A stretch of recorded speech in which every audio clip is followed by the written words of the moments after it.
Assalamualaikum warahmatullahi wabarakatuh. Alhamdulillah, dulur-dulurku semua, mudah-mudahan selalu diberikan kesehatan, eh, yang jaga atau yang satu profesi, yang jaga toko kelontong, yang biasanya bukanya sampai malam-malam, sampai malam atau bahkan sampai dini hari. Saya ingatkan ya kawan-kawan, selalu jaga kesehatan karena akhir-akhir ini tuh anginnya itu kenceng banget. Wih, kalau nggak jaga kesehatan itu kita bisa tumbang. Tapi jangan sampai lah, tetap jaga kesehatan, selalu berposi berpo, hmm, berpikir positif, terus jaga imun. Selain imun juga jangan lupa untuk selalu jaga iman gitu ya teman-teman, supaya itu tetap sehat. Nah, oke, untuk video kali ini akan saya tunjukkan ya teman-teman, kenapa bentar tak mikir dulu. Saya tunjukkan kebanyakan itu warung kelontong atau toko kelontong seperti saya ini, kenapa kok kebanyakan itu bisa gulung tikar. Selain daripada diutangi tonggo atau diutangi tetangga, diutangi sanak saudara, ada satu hal yang bisa membuat gulung tikar usaha teman-teman. Ini saya cerita sedikit ya teman-teman. Karena kenapa? Karena toko seperti kita ini, apalagi kalau mempunyai posisi atau tempat yang strategis pas depan jalan raya, itu pasti akan menjadi incaran bagi para, istilahnya itu adalah bank bank titil atau bank pelecik. Itu kalau sama teman-teman semua itu nggak kuat imun, nggak kuat iman, pasti akan tergoda. Soalnya apa? Soalnya utang duit. Saya gini loh teman-teman, siapa yang nggak suka diutangi uang? Utang uang dengan alasan untuk dengan iming-iming, dengan untuk tambah modal, ya kan, tanpa syarat, tanpa jaminan. Ini sudah banyak saya alami. Maksudnya itu banyak orang yang menawarkan seperti itu, bahkan sampai bisa limit 10 juta tanpa jaminan teman-teman, hanya karena dengan catatan tokonya milik sendiri ya teman-teman. Ini kan toko maksudnya milik sendiri, di rumah sendiri. Jadi mereka itu berani melepaskan uang sampai limit 10 juta. Itu bisa diansur harian atau mingguan tanpa jaminan. Siapa yang nggak tergiur? Jadi kalau mereka itu nggak salah kawan-kawan, itu semuanya kan tergantung pada kita. Kalau kita nggak ada niatan, ya nggak akan bakal terjadi. Ini saya kan kemarin tuh ya mencoba. Kalau teman-teman kalau belum terjun, kalau belum terjerumus atau belum, jangan sekali-kali mencoba, jangan sekali-kali mencoba. Kalau teman-teman mungkin sudah terjerumus atau sudah dalam kupangan atau lingkungan yang seperti itu, di di ruang lingkup yang apa ya, yang penuh dengan utang bank pelecet, ya saya doakan lah, kita doakan semua semoga cepat bisa teratasi dan jangan sampai balik malih.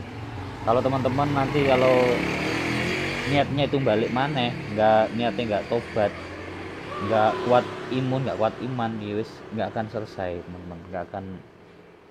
Contohnya ini kemarin saya kan ceritanya itu nggak utang uang, jadi utang barang. Ini saya coba untuk, katanya kebanyakan orang-orang kan toko itu hancurnya karena utang bank pelecet. Ini saya coba dan ini saya bener-bener apa, bener-bener saya sesali, dan kalau sudah selesai ini nggak akan saya ambil lagi. Ini nah, ini tagihannya, ini per hari teman-teman, harian. Nah, ini ya, ini nama saya, nah sesuai dengan akun saya kan, Habib Ibuddin, nah, toko peracangan. Jadi ini store-nya setiap harinya itu 35.000. Nah, Sebelum saya mengambil ini kan sudah saya perhitungkan dengan matang. Omset saya sepi-sepinya per hari itu, satu hari full itu sepi-sepinya itu 700.000. 700.000 kalau diambil 35 kan secara akal sehat kan mudah, kecil teman-teman, ringan. Nah, tetapi apa, ketika kita sudah ibaratnya bahasa Jawanya itu sudah jegur, sudah terjun di situ, setiap hari ditagih, tapi ternyata ya mumet gitu, pusing. Padahal cuma 35.000 dengan omset minimal sepi-sepinya saya itu 700.000. Kalau diambil rata-rata itu per hari 1.700.000 atau 1 juta sampai 2,5 juta lah omset per hari rata-rata.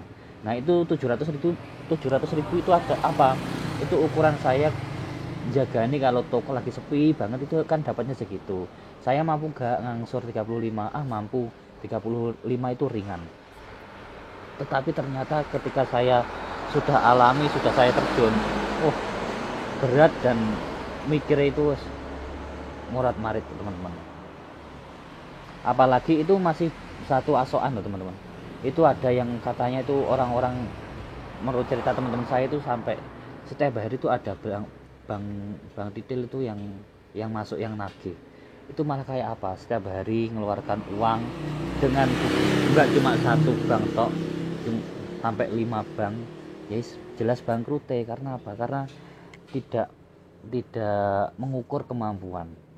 Kalau memang teman-teman semua yang mempunyai usaha seperti ini kebentok atau mentok, gak ada jalan keluar lain, harus utang, itu saya sarankan atau saya berpesan itu ukur dengan kemampuan teman-teman.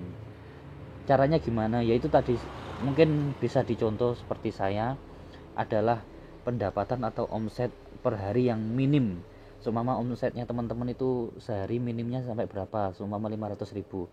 Kalau bisa jangan utang di seperti itu yang hariannya itu sampai 25.000, yang setorannya 25.000. Itu nanti akan berat teman-teman, berat, dan otomatis nanti akan mengambil modal teman-teman. Modalnya pasti akan kemakan oleh setoran itu tadi. Emang secara hitung-hitungan kita diutangi, siapa sih nggak suka diutangi pasti modalnya akan bertambah, bisa dipulakan gini, pulakan tambah dagangan. Tapi apa, tapi itu malah nggak barokai. Jadi pesan saya kalau yang belum terjun, mendingan jangan sampai tergiur dengan hal yang seperti itu. Itu karena itu salah satu yang bisa menyederai atau melukai usaha teman-teman. Dijalani aja apa adanya. Gimana kalau perlu tambahan modal, mending pinjem ke sanak saudara atau teman seprofesi lah. Yang penting catatannya itu harus teman-teman itu sportif. Ketika jatuh temponya hari itu, ya hari itu gitu loh, segera dibayar. Seumpama belum bisa ya ngomong lah, yang penting ada omongan, tetap ada komunikasi kepada orang tersebut supaya tetap terjalin silaturahim dan barokahnya itu kita dapat benar. Jadi kalau saya sarankan untuk yang belum, pasti nanti teman-teman yang belum buka usaha, terus buka usaha, mempunyai tempat yang strategis di depan jalan raya, baru buka usaha, terus didatangi dengan hal yang seperti itu, atau teman-teman dari perkreditan rakyat itu, kalau bisa jangan, nanti pasti daripada puyeng nggak bisa tidur, mending nggak usah. Bukan salah mereka kok, mereka juga mencari rezeki untuk menghidupi keluarga. Ya apa ya, itu kan semua tergantung pada kita. Kalau kita nggak ngambil tawaran itu, ya kan nggak akan terjadi transaksi. Tapi kalau kita mengambil tawaran itu, ya kita harus menerima konsekuensinya. Yaitu tadi kita akan ditagih setiap hari. Kalau ambil mingguan ya setiap minggu. Yang tidak sadar nanti kalau toko kan penghasilannya nggak tentu, kadang juga ramai, kadang juga sepi. Sedangkan yang nagih itu setiap hari harus datang atau setiap minggu harus datang. Kalau dikhawatirkan pas waktu ketika toko sepi, tagihannya jalan, otomatis nanti akan mengurangi modal teman-teman. Akhirnya apa? Akhirnya modalnya habis, nggak bisa buat muter lagi, nggak bisa buat kolaan, akhirnya toko ini tutup. Kan ya sangat sedih teman-teman. Kalau bisa janganlah, jalani apa adanya aja, insya Allah sedikit disyukuri itu pasti akan barokah teman-teman. Itu tadi saya itu mencoba itu menyesal, padahal cuma ansuran 35.000 itu bikin pusing sudah, bikin pusing karena setiap hari itu harus nagih gitu kawan-kawan. Udah, sekian dulu ya teman-teman, terima kasih sudah menonton video saya, semoga bermanfaat. Saya mohon maaf apabila ada yang tersinggung, ada kata-kata yang salah teman-teman, saya mohon maaf yang sebesar-besarnya. Di sini tadi maksud saya adalah supaya kalau kawan-kawan itu berwirausaha, mempunyai usaha toko kelontong seperti saya itu pengen teman-teman itu sukses gitu loh. Jadi toko yang grosir yang besar seperti itu. Jadi enggak jangan sampai lah gulung tikar di tengah jalan cuma gara-gara itu kita nggak pinter manajemen keuangan. Ya sekian kawan-kawan, assalamualaikum warahmatullahi wabarakatuh.